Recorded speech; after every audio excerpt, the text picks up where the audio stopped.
కిసాన్ మోర్చా సభకు అధ్యక్షత వహించాల్సిందిగా చిగురుపాటి కుమారస్వామి గారిని కోరుకుంటున్నాం. అలాగే తోట గంగరాజు గారు కేవలం 2 పార్లమెంట్ సభ్యులు ఉండేవారు.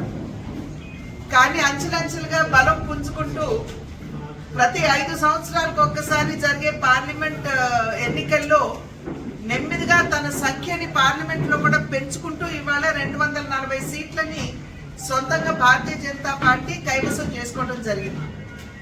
అంతకుముందు జరిగినటువంటి ఎన్నికల్లో 2019 సంవత్సరంలో జరిగినటువంటి ఎన్నికల్లో 303 సీట్లని మనం భారతీయ జనతా పార్టీ గెలుచుకోవడం జరిగింది. అయితే ఈసారి జరిగినటువంటి ఎన్నికల్లో ప్రతిపక్ష కూటమి జాతీయ స్థాయిలో ఇండి కూటమి ఏదైతే ఉందో కాంగ్రెస్ ఇతర పార్టీలన్నీ ఒక కూటమిగా ఏర్పడినటువంటి నేపథ్యంలో ఒక దుష్ప్రచారాన్ని ప్రజల్లోకి తీసుకుని వెళ్లారు. భారతీయ జనతా పార్టీ అధికారంలోకి వచ్చిన వెంటనే రాజ్యాంగాన్ని మార్చేస్తుందని, మస్జిద్లు చర్చిలు కూలగొడుతుందని, అది మాత్రమే కాకుండా రిజర్వేషన్లు ఎత్తివేస్తారని ఈ రకమైనటువంటి దుష్ప్రచారాన్ని సమర్థవంతంగా ప్రజల్లోకి తీసుకెళ్లినటువంటి సందర్భంలో ఒకంత మాకు ఒక 60-63 సీట్లు తగ్గినటువంటి మాట వాస్తవం. అయితే ఇప్పుడు చూసినట్లయితే మొన్న జరిగినటువంటి మణిపూర్ లో కూడా ఏదైతే లోకల్ బాడీ ఎలక్షన్స్ జరిగాయో, సాధారణంగా లోకల్ బాడీ ఎలక్షన్స్ లో స్థానికంగా ఉన్నటువంటి అంశాల మీద అక్కడ ఎన్నికలు జరుగుతాయి. కానీ దాంట్లో భారతీయ జనతా పార్టీ సంపూర్ణంగా మణిపూర్ లో స్వీప్ చేసినటువంటి విషయం మీ అందరికీ కూడా నేను గుర్తు చేస్తున్నాను. ఇవాళ ఎక్కడ ఎన్నిక జరిగినా కూడా భారతీయ జనతా పార్టీ ఒక రకంగా విజయకేతనాన్ని ఎగురవేస్తుంది. దేశంలో 20 రాష్ట్రాల్లో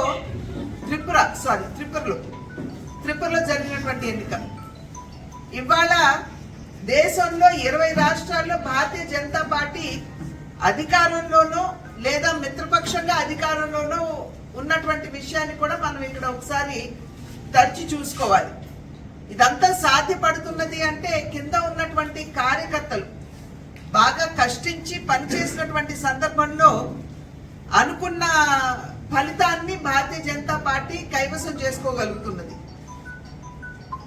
ఆ కార్యకర్తల బలం కనుక చూసినట్లయితే 2014వ సంవత్సరంలో ఆన్లైన్ మెంబర్షిప్ మొట్టమొదటిగా మనం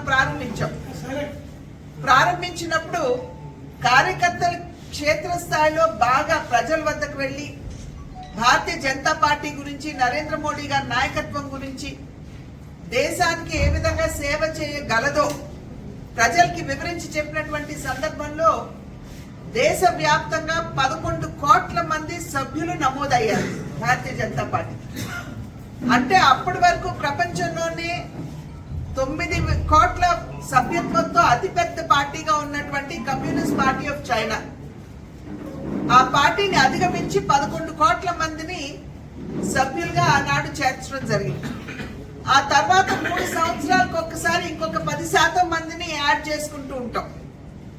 కనుక 2019వ సంవత్సరంలో జరిగినటువంటి సభ్యత్వ నమోదు కార్యక్రమం ఏదైతే ఉన్నదో దానిలో 8,70,00,000 మందిని చేర్చడం జరిగింది అదనంగా.